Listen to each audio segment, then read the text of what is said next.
तहफ़्फ़ुज़ शरीयत की, तो मौलाना अजमल साहब की तरफ से यह राय आई थी कि हदीस रसूल जो आपकी किताब है उसमें से सिलेक्टेड हदीसें जो समाज, मुआशरे, मामलात के हवाले से हैं, उनके दुरूस के हल्के पूरे मुल्क में मिली कौंसिल के उलमा लगाएं।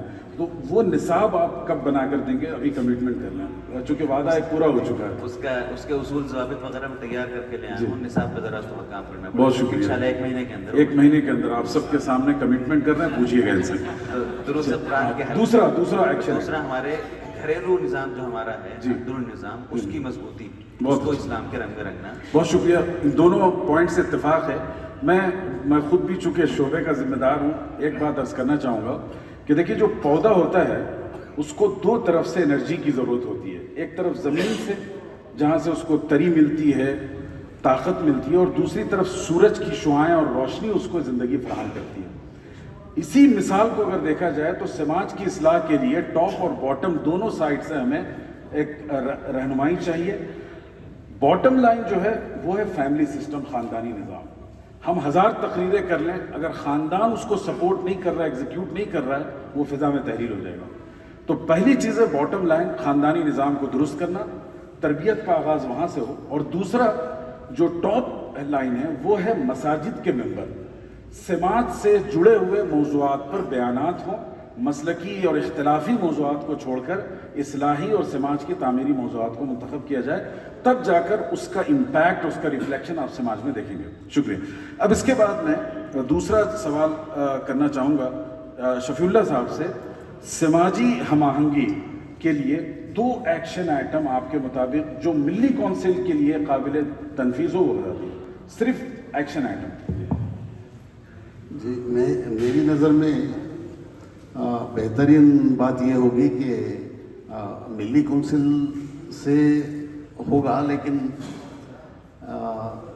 सारे मुसलमान हिंदुस्तान में, चूँकि हिंदुओं के दरमियान रहते हैं, वो 80% या हम 20% या कुछ रहते हैं, तो बेहतरीन काम यह है कि इस्लामी तालीमात अपनी ज़िंदगियों में लाने के लिए, उसके लिए हम किसके ज़रिए लोगों तक बात पहुंचा सकते हैं और ये चेंजेस ला सकते हैं, उस पर ध्यान दिया जाए।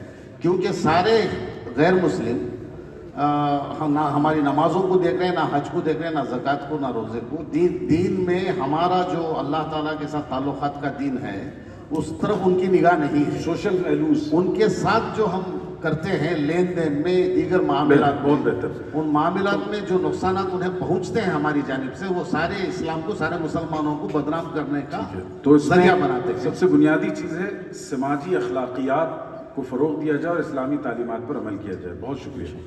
और इसी में एक चीज़ ऐड कर लें कि इंटरेक्टिव जो प्रोग्राम्स हो सके, जैसे हमारे CM फैज़ साहब ने भी कहा कि ऐसे नुक्कड़ होने चाहिए जहां हिंदू मुस्लिम जमा हों और एक दूसरे से समाजी मौज़ूआत पर बात करें, मजहबी मौज़ूआत को गुरेज करते हो। शुक्रिया। डायलॉग जी। अब मैं आखिरी सवाल करना चाहूँगा जनाब सुलेमान खान साहब से कि मिली कौंसिल ने यह तय किया है कि तहफ़्फ़ुज़ शरीयत के हवाले से पर्सनल लॉ बोर्ड के जितने फैसले होंगे उसको आप कबूल करेंगे और उसको एग्जीक्यूट करेंगे। तो अभी जो मसाइल हैं, जो सबसे बड़ा चैलेंज है, अभी वक्फ का मसला तो आप देख ही रहे हैं, उसके साथ साथ यूनिफॉर्म सिविल कोड की तलवार पूरे मुसलमानों पर लटक रही है, मुख्तलिफ रियासतों में उसका तजर्बा किया जा रहा है।